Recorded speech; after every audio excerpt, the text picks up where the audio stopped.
my most memorable IBL experience was teaching a points and topology class for third-year undergraduates. It was about 1 month into the course, and I had just introduced students to the definition of convergence and limit of a sequence in an arbitrary topological space. And they were solving elementary problems when one of the students raised his hand and said, "I don't have a question, but I have a comment I have to make. I'm being very uncomfortable with the fact that sequences can have more than one limit." And another student reacted to that saying, "Well, I've been thinking about the same thing, and with the examples we had, I noticed that the discrete topology and the indiscrete topology, which are opposites, in one case there are too many limits, in one case there are not enough." And she posed the question, "I wonder whether there is a threshold for when this can or cannot happen, from when a sequence can have more than one limit." And at this moment, I have to make an effort not to say anything, because the questions he had posed was exactly the same questions that topologists had asked themselves the first time they developed the field of points in topology. So it was a really good question. And I'm used to students developing conjectures, but I wasn't used to a student coming up with the right questions before me asking them.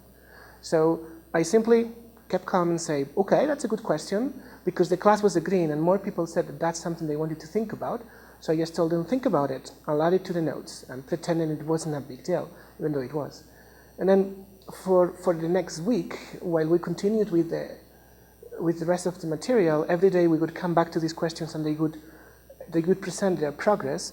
And one student came the next day saying, "I have a conjecture. I think that in a topological space, a sequence can never have more than one limit, if and only if," and he wrote a condition. And that condition, not in the most clean way written, was actually the definition of Hausdorff, which is the right topological notion that normally is introduced as an ad hoc thing. And in this case, the student had come up with itself naturally. And he stated that it was an if and only if. And the class believed that it was a sufficient condition, but wouldn't let him say it was necessary because he didn't have a proof. And so they continued thinking. And another student the next day said, "Well, I haven't been able to prove that it is necessary, but I've proven that something weaker is necessary." And the notion this student had obtained was the notion of T1, another separation axiom. And then another student came with a counterexample that showed that being Hausdorff is not necessary, it's only sufficient. And another student came with a example that showed that being Ty is necessary but not sufficient. And then they put it all together. And then at this moment, while this was all going, I just had to control myself, because inside I was doing a happy dance, because all I had done was given the students the definition of limit and convergence of a sequence. And by themselves, without any prompting from me other than, "Okay, why don't you think about that?" and nothing else, they had been able to come up with the right question, and then with the right conjecture, and then they had been able to prove the conjecture false and improve upon it, and finally complete the theory. And I had been doing nothing, just observing them. And that was the day that I basically fell in love with IBL, and I decided that I truly believe in this format and that the skills the students were gaining were worth it. I mean, I guess my job had been to create the right atmosphere, and at the beginning particularly to guide the discussion and to push them a little bit when they are not being very willing to come forward at the beginning, and at the beginning to ask the right questions. But once that process, which is very important, has to happen early, when that process has been established, at a certain point later in the course, I'm not going to say the course could run itself without me, because I'm telling you about the best day. There were also bad days. But after that, then the amount I had to do was much less and less. And then students were getting used to doing everything themselves.